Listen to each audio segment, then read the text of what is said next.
ठंडी को भगाता कौन है सर? हम यहाँ भगाते हैं। यस।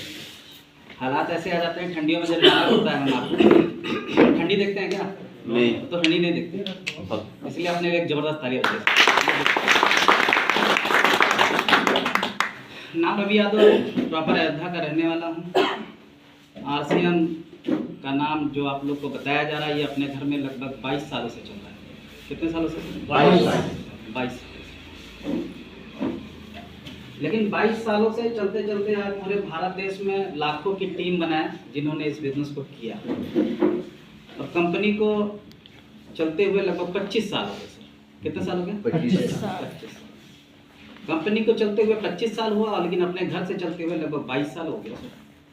लेकिन मेरे जैसे इंसान को ये 17 साल के बाद समझ में आया। कितने साल के बाद सर? 17 साल बाद। 17 साल के बाद। यदि किसी बात को ना समझना चाहें तो इस धरती पे हम आपको समझाने वाला कौन पैदा होगा सर? कोई नहीं। ऑक्सफोर्ड यूनिवर्सिटी का प्रोफेसर ला के यहीं खड़ा कर दिया जाए सर, और हम आपको खूब समझाए। समझा पाएगा? अगर ना समझना चाहें तो किसी कीमत पे नहीं समझ सकते।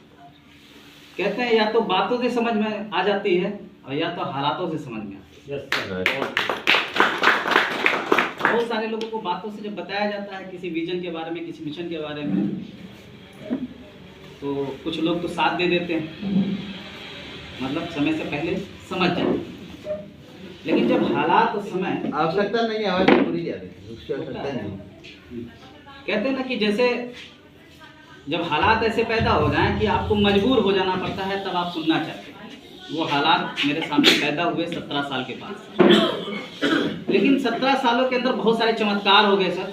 उस चमत्कार को इन आंखों से बहुत करीबी से देखा गया। चमत्कार क्या हुआ? एक साइकिल से चलने वाला व्यक्ति जिनका नाम है मिस्टर राजकुमार यादव, उनकी आप लोग उन्होंने एक मिसाल कायम कर दिया कि एक साइकिल से चलने वाला व्यक्ति करोड़पति बन सकता है। लोग कहते हैं ना कि व्यापार में उतरते हैं तो पूंजी की जरूरत होती है, लेकिन उन्होंने कोई पूंजी नहीं लगाई सर। और बिना पूंजी लगाए टर्नओवर की अगर बात किया जाए तो पीबीओ में 7 करोड़ 8 करोड़ के लगभग पीबी जाता है। पीबी का अब जो यहाँ पे पीबी का मतलब समझ पाते होंगे तो रुपए का आंकलन कर लेंगे कि रुपए में टर्नओवर कितना होगा सर। 16 से 20 करोड़। हमारे खानदान में कोई किसी को औकात नहीं थी साहब, इतना पैसा होता तो पैसा लगा के व्यापार कर लेता। इतना पैसा होता तो पैसा लगा के व्यापार कर लेता, तो कोई गारंटी नहीं थी कितना बड़ा सेल मिल जाता। लेकिन बिना पैसे का व्यापार उन्होंने करना चालू किया। आज 1,00,000-1.5 लाख लोगों की टीम बन चुकी है। लेकिन अपने को 17 साल बाद इसलिए समझ में आई कि सन 2011 से और सन 2017 के बीच में मैंने बेकरी और कॉन्फेक्शनरी का काम शुरू कर दिया था। क्योंकि जब किसी चीज़ को ना समझना चाहो तो जबरदस्ती कोई समझा नहीं सकता। ये हमारे आंखों के सामने हर महीने आता था आरसीएम, हमारे आंखों के सामने आता था, लेकिन हम समझना नहीं चाहते थे। सन 2011 से बेकरी और कॉन्फेक्शनरी में पैसा लगा करके जब व्यापार स्टार्ट किया, सन 2016 में नोटबंदी है और 17 में जीएसटी आ गया। छोटे छोटे व्यापारी जब पैसा देना बंद किए, मतलब उधारी था, होलसेल के काम में जब तक आप 60% उधारी नहीं करेंगे तब तक आपका व्यापार चलने वाला नहीं है। सन 2016 में नोटबंदी और 17 में जैसे जीएसटी आया, वैसे जहां से उधारी का माल आता था वहां पे बैंड एक लगाया गया। जहां 4 पर्चे उधारी के आपके जा रहे हैं, वहां 1 पर्चे पे आपको चलेगा। अब सोचने वाली बात है सर, एक मिडिल क्लास का व्यक्ति अगर बैकअप नहीं है उसके पास तो मार्केट में कैसे टिक सकता है? और मैं सौभाग्यशाली था कि मैं अपने परिवार का इकलौता लड़का हूँ सर। पूरे परिवार की जिम्मेदारी मेरे ऊपर थी, माँ की जिम्मेदारी, बहन की जिम्मेदारी, ये सारी जिम्मेदारियाँ मेरे ऊपर थी। वो हालात ऐसे पैदा हो गए कि कैलकुलेशन जब हमने किया, लगभग 4.5 लाख रुपए में देनदार हो गया मार्केट में। एक गरीब परिवार में अपना जीवन यापन करने वाला बच्चा का 4.5 लाख भी माइनस हो जाता है तो उसके दिल में क्या चल रहा होगा? अगर वो स्वाभिमानी है तो, अगर वो स्वाभिमानी है तो उसी समय हमारे दिमाग में बातें आती है कि ये चमत्कार जो हो रहा था, इस चमत्कार को मैं देखते देखते 7-7 8-8 गाड़ियां मामा जी ने बदल दिया, जमीनें खरीदा, मकान बनवाया, ये सब कार्यक्रम चलता रहा। फिर हालात ने ये सोचा कि यार एक अगला आदमी व्यापार किया, वो 17 साल के वक्त तक व्यापार कर रहे हैं, उसमें 17 साल हो चुका था और मैं जो काम को किया, मैं 7 साल व्यापार किया, मैं 4.5 लाख रुपए माइनस में चला गया। बुला करके पूछा, अपनी दुकान पे इनवाइट किया, मतलब फोन करके बुलाया, मामा जी आइए आपसे कुछ बातें करनी है। वो इत्तेफाक की बातें हैं, देवरिया मीटिंग करने गए थे, तो उसी रास्ते से जो वापस आते हैं तो मेरे को ये बिजनेस समझाते हैं। तो मेरे को एक बात समझ में आई, नेटवर्क की बात भले नहीं समझ में आई, कंपनी की बात भले नहीं समझ में आई, लेकिन मार्केट की एक बात समझ में आ गई। हिंदुस्तान में 80% जनता मार्केट में है, और उस 80% जनता में 60% जनता जो है वो गांव देहात क्षेत्र से। और गांव देहात क्षेत्र में क्या है कि 10 रुपए का आइटम लाइन लगा के लोग खरीद रहे हैं, नहीं खरीद रहे, अधिकतर घरों में जाता है। ये सिस्टम ने एक ऑप्शन दिया था उसी समय, छोटे छोटे बहुत सारे प्रोडक्ट आ गए थे तब तक, कि बेटा ये 10 रुपए वाला प्रोडक्ट आपको 9 रुपए में मिलेगा। कितना मिलेगा सर? 9 रुपए में मिलेगा। मेरे दिमाग में ये बातें आई कि जो हिंदुस्तान की जनता जब 60% 10 रुपए में लाइन लगा सकती है, अगर उसको 9 रुपए में उपलब्ध करा दिया जाए तो 9 रुपए में लाइन लगाएगी कि नहीं लगाएगी? ये तो विश्वास होना चाहिए। और मेरे को सिर्फ इतना सा विश्वास हुआ कि जब 10 रुपए में लाइन लगा सकती है तो 9 रुपए में भी लाइन लगाएगी। लेकिन 2 चीज की कमी है। मैंने इसकी कमियों को पकड़ा। लोग अच्छाइयों को पकड़ते हैं, लेकिन मेरे को समझ में आई कमी। सिस्टम में कमी क्या किस बात की थी उस टाइम पे, कि हिंदुस्तान में हर व्यक्ति आरसीएम जानता है सर। आरसीएम जिससे पूछा जाए हर व्यक्ति कहेगा यार वही कंपनी है, कपड़ा देती थी, रजिस्ट्रेशन कराती थी, प्रोडक्ट देती है, यही हर व्यक्ति हिंदुस्तान में बोलता है सर। लेकिन उसको अगर डायरी और पेन दे दिया जाए तो हम आपको समझा सकता है क्या? नहीं। इसका मतलब सिर्फ जानता है लेकिन समझता नहीं। यदि अपने को पूरी जानकारी हो जाए और समझा दिया जाए जो भी सिस्टम की बातें हैं, तो मना करने वाले की संख्या तो एक भी नहीं मिलेगी सर। मना करने वाली की संख्या एक भी नहीं मिलेगी, इस बात की गारंटी है।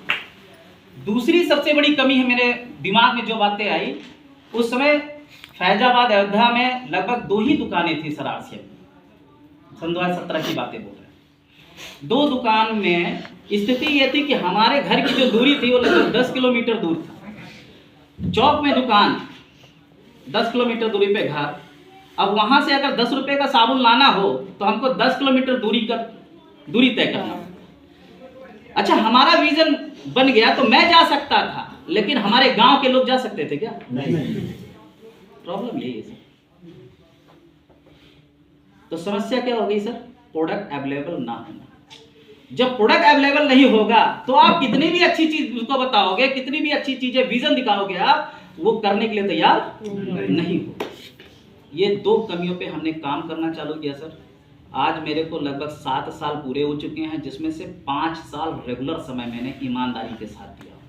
और इस 5 सालों में लगभग 25 से 30 हजार लोग मेरे साथ आ चुके हैं। लगभग 6 राज्यों में ये बिजनेस जा रहा है।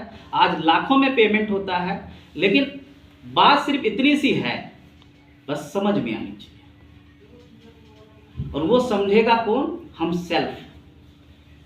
कितना भी बातें यहाँ बदल के कितना भी लोग आए, जब तक हम आप ना समझ पाए, हम आप इसको ना पकड़ पाए, हम आपकी जरूरत का ना महसूस हो पाए, तो हम आपसे कोई करा नहीं सकता है। लेकिन बात यहाँ पे है कि अब एक विजन बना लिया गया है कि पूरे भारत देश में बिजनेस किया जाएगा। और मैं सौभाग्यशाली हूँ कि संजय जी ने समय मांगा कि सर एक बार ज़बरदस्त हो बिजनौर में। और बिजनौर से पश्चिम की स्थिति में, पश्चिम यूपी अगर देखा जाए तो एक ज़बरदस्त भूचाल अब आने के लिए तैयार है। क्योंकि पूर्वांचल का क्षेत्र अगर आप उठा लीजिए कभी भी किसी भी डिस्ट्रिक्ट का, पीयूसी की संख्या सिर्फ देखिएगा सर, हर डिस्ट्रिक्ट में आपको 20 प्लस कम से कम दिखेंगे पीयूसी। लेकिन वही पश्चिम उठा लीजिए आप, 10 भी क्रॉस नहीं कर रहे हैं, हमें लगता है। बहुत सारे डिस्ट्रिक्ट ऐसे हैं 10 भी। तो आपके पास ये अवसर है सर। हमने अयोध्या की धरती में अवसर पहचाना कि सिर्फ 2 दुकान थी, और मैंने संकल्प ले लिया कि हर 4-5 किलोमीटर के अंदर एक दुकान होना चाहिए। जब 4-5 किलोमीटर के अंदर एक दुकान होगा तो लेने में किसी की प्रॉब्लम होगी? जब सारी चीजें बढ़िया है सर तो लेने में कोई प्रॉब्लम नहीं होगी। और आज का लिस्ट कभी भी अभी भी आप सर्च करके यहाँ से मीटिंग से सर्च करिएगा सर, इस समय कम से कम दुकानें जो हैं 35 से 40 दुकानें खुल चुकी हैं सर। और इस महीने 2 दुकानों और कम से कम फॉर्म भराया गया है। ये अयोध्या की स्थिति है। जो डिपो का माल कानपुर दिया करता था, उसी फैजाबाद में हमने सन 2020 में करोड़ों का डिपो को उद्घाटन कराया सर। अब अगर ये सब कमियां जब दूर करेंगे सर तो बिजनेस भागेगा कि कम होगा सर? कमियों को दूर करने की जरूरत है सर। और जब यहाँ पे एक से एक लीडर है, देख रहे हैं सर, सुबह से हमको पता चल रहा है एक से एक लीडर है, लेकिन उन कमियों को यदि हम आप दूर कर ले जाएंगे तो इस बात का चैलेंज है, बहुत कम समय में बड़ा अचीवमेंट आप सारे लोग ले सकते हैं। हम लोग के साथ तो 5 साल काफ़ी लग गया सर भाई, हम लोग के साथ तो 5 साल काफ़ी लग गया यहाँ पे। अब 5 साल कुछ भी नहीं है सर। यहाँ अगर अचीवमेंट लेना है, आप आइए, जो फार्मूला बताया जाए उस फार्मूले से यदि काम कर ले जाते हैं तो मुश्किल से 1 साल में बड़ा अचीवमेंट कर देंगे। अभी मेरे साथ ऐसे ऐसे लड़के आ रहे हैं सर कि अभी दिल्ली में एक लड़का है, बीटेक किया हुआ, मेरे साथ प्लान किसी दूसरे व्यक्ति के माध्यम से हुआ था। उसने एक पंपलेट छपवा करके प्लेटों में बंटवाया, हेल्थ गार्ड और चेकपत्ती RCM का, इसी 2 का विशेषताएं लिखा हुआ था, वो पंपलेट देता चला गया। और एक नीचे प्लेट के नीचे खड़ा रहता था लड़का, सामान 5 से 10 हज़ार का लेकर के, और रिक्वेस्ट सिर्फ एक पीस का करता गया था। और उस महीने का जो सेल था 1,22,000 का था।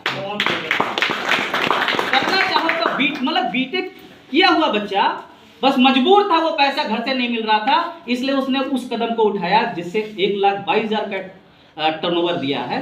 और उसमें काफी पेमेंट उसको नगद मिले, नगद। यहाँ हम लोग बेचने से डरते हैं, इसको लोगों को बताने से डरते हैं। वो नगद पेमेंट कमाया था 15 से 20 हज़ार रुपए, एक 2 रुपए बढ़ा करके उसने दिया था प्रोडक्ट को, और जिसके वजह से उसका खर्चा चलने के लिए, मेंटेन करने के लिए एक्स्ट्रा इनकम बना लिया। जो पीवी कटा वो अलग की चीजें हैं सर, वो तो मिलेगा ही मिलेगा। कौन सी कंपनी है कि लेकर चली जाएगी? जब 25 सालों से दे ही रही है तो अब कहाँ लूट के लेके चली जाएगी, है कि नहीं सर? इसलिए कुछ फार्मूले पे चर्चा करेंगे आपसे।